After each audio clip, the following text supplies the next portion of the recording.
this is Haydn Growden from Auditor Online. Today we're going to talk about setting up your Superfund. One of the first things you have to decide, once you've decided that you want to set up a Superfund, then you need to go and choose a provider who can help you with the relevant deeds and structures to set up your Superfund. Under the regulations, Superfunds need to have at least 2 trustees or a corporate trustee. A corporate trustee, that means the company as a trustee.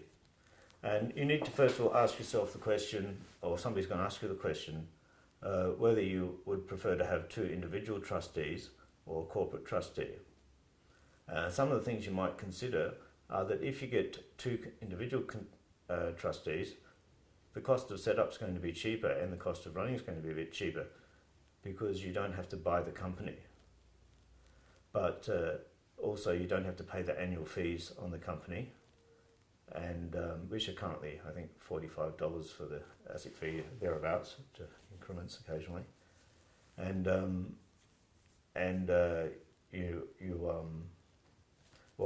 with the individuals where you don't have to pay that, you'll just have the members. You need to decide whether you're going to have a corporate trustee or an individual trustee. If you have individual trustees, you have to have at least 2 trustees, and all members have to be trustees. There are some slight variations to that, where you have a person who's not able to represent themselves, such as a minor, and somebody has to be their power of attorney in effect, or some other arrangement. But that's a more complex one, which you'll seek advice about if that's the situation in your Superfund. They're generally typical fund quite often have a husband and a wife who are going to be the members of the fund, and the husband and the wife would then be quite entitled to become the 2 trustees. That will be a cheaper structure to set up. It's cheaper and simpler to run, but there are a couple of disadvantages with it which you might take into account.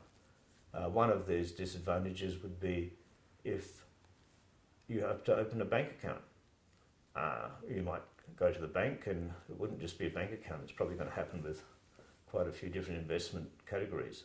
You go to the bank and the first thing they're going to say is, well, show us 100 points of identification, for instance, passport, this, that and the other. Now, because this account's going to be jointly held by the 2 trustees, then both the trustees would have to go to the bank and provide all those details. Well, depends how many accounts you're going to have and how often you're going to do that, but that could become a bit inconvenient compared to just going in there with the company and setting up one company bank account for the entire business, a Superfund.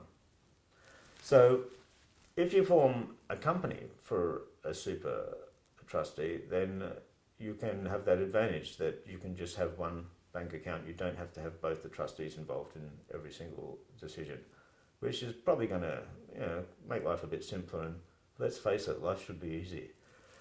So I think that's an advantage. Another issue sometimes arises is that if one person leaves the fund, which can happen in a number of different circumstances.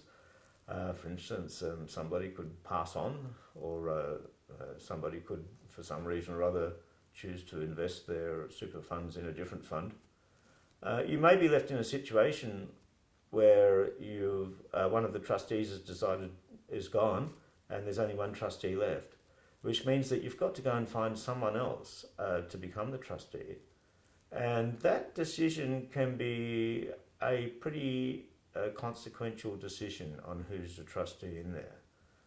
And because it's no longer someone relevant to the fund, for instance, your wife or child or something. I mean, it could be someone that's outside the fund, a next door neighbour or something. But do you want those sort of next door neighbours and people that are outside of your affairs having control over all of your super fund assets and such like? It can become quite a big issue. So that is where individual trustees get into real trouble. And the much better answer, I think, is to have a corporate trustee. Yes, as I said before, the cost will be a bit higher, the startup costs, and the ongoing running costs, which I mentioned. But the end result will be a much simpler fund to run in a number of circumstances that could arise in the future. And just the fact of you having complete control, because you can have a single director, single shareholder company, which means that one person can be using a company and run their own super entirely by themselves, and there's no one else that can have a say in what happens to this money or whatever. They've got complete control. And it may one day be one of your major assets. In fact, for many people, it is the biggest asset. Why wouldn't you want to control it? Why would you give that to someone else?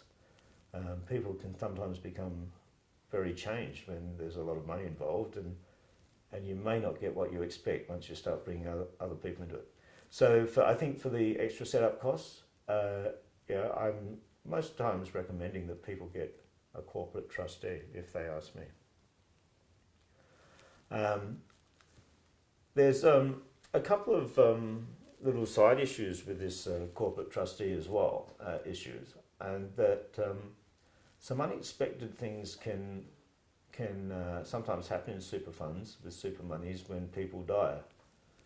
Charles Dickens once famously created a character who was just walking about all the time saying no matter what he said and did in his wills and everything else, he could not control what happened to his money after he died. And I don't know, it's a bit of an anomaly in our society, but there's a whole bunch of things that happen to this money after you die and you're gone anyway, so you're definitely not in a position to make these decisions yourself. And so if you do have some specific wishes about what you want to happen to this money, and I imagine most people would go and see their lawyer from time to time and ask them this question and try and make their arrangements to suit their needs, then if you do have this, then I think you would consider this in the way you set up your trustees, because the person who controls the trust quite often has huge powers, especially after the member dies.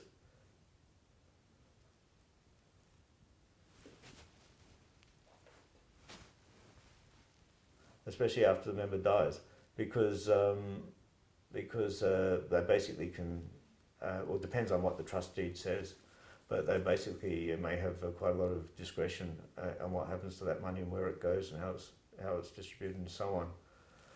And so for these things, you really are much better off to get a solicitor to properly look over the trust deed and the trustee's arrangements and everything, to make sure that it meets your wishes. Yes, once again, it's a little bit more expensive at the start-up, but when you consider that this is going to be possibly a major asset in your life, and you're going to spend many years contributing and building this, and it's going to be a security for your offspring and your family, that the arrangements, if it went missing or God knows what, some horrible thing happened after you died, I mean, that would be just terrible. So I'll be recommending it. Most people would see a solicitor before they set up their super fund and make sure that it fits in with what their desires and what their expectations are under the current law, and that they do have a mind and an understanding of these circumstances that can arise in the future, and how they're going to handle that. Because it's great fun to be going and building this fund all your life. We're all playing this game of business and life and fun and making the assets and doing what we do, and it is fun. But why not spare a thought for what happens to this fruit of your life's labour after at the end of the cycle of the super fund? So that can be something. And if anybody is thinking of setting up a super fund, please give me a call. It's Haydn Growden here from Auditor Online. Wishing you a great day, and I'll be available.